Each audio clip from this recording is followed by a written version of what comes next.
សួស្តីបងប្អូនបងប្អូនទាំងអស់គ្នាថ្ងៃនេះខ្ញុំបង្ហាញពីរបៀបឆាបង្គាទៅបំពងបងប្អូនយើងចាប់ដើមធ្វើទាំងអស់គ្នាជាដំបូងយើងដាក់ភ្លើងពីយើងឲ្យក្តៅយើងចាក់ប្រេងឆាចូលមកយើងដាក់ប្រេងឆាយើងឲ្យរៀងក្តៅបន្តិចណាបងប្អូនប្រេងឆាយើងក្តៅហើយយើងអាចចាក់ខ្ទឹមសយើងចូលខ្ទឹមសយើងច្រាំវាម៉ត់ណាបងប្អូន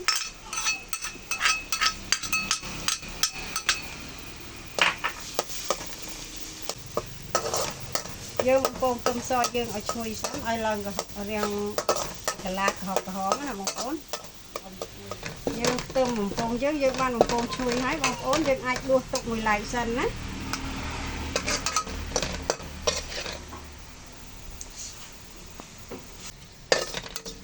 យើងអាចចាប់ដើមដាក់ឆាណាបងប្អូនយើងឆា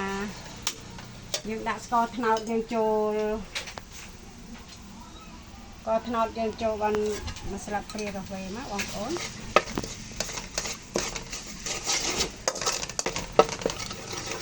យើងដាក់ឈ្មោះហើយយើងចាក់ប្រេងខ្យងយើងចូលពីស្លាបព្រាបាយណាបងប្អូន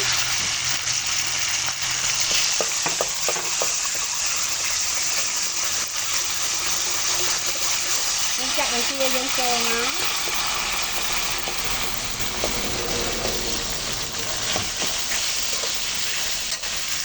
ចាក់បង្គាយើងចូលហើយយើងដាក់ប៊ីចេងបងប្អូនប៊ីចេងហើយតែស៊ុបខ្នុរយើងបន្តិចមក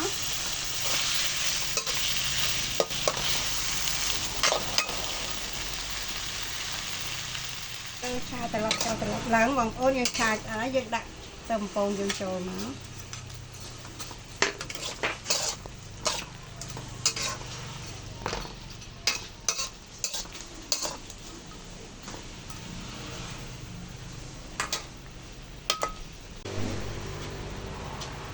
អាចដាក់ស្លឹកខ្ទឹមចូលម្ទេសចូលបន្តិចណាបងប្អូនហើយយើងឆាទៅនេះបានឆ្អិនទៅស្រេចហើយបងប្អូនអាចភ្លក់មើលបងប្អូនអាចយកទៅជ្រលក់ទៅត្រីកោះកុងបានណាបងប្អូន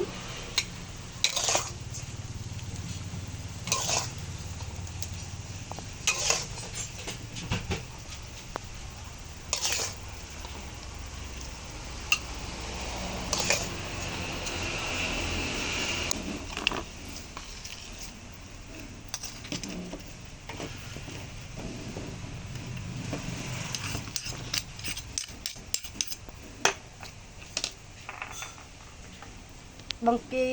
ឆាខ្ទឹមបំពងបានឆ្អិនរួចរាល់ហើយបងប្អូនយើងតើបងប្អូនភ្លក់មើលទាំងអស់គ្នាអរគុណបងប្អូនជម្រាបលា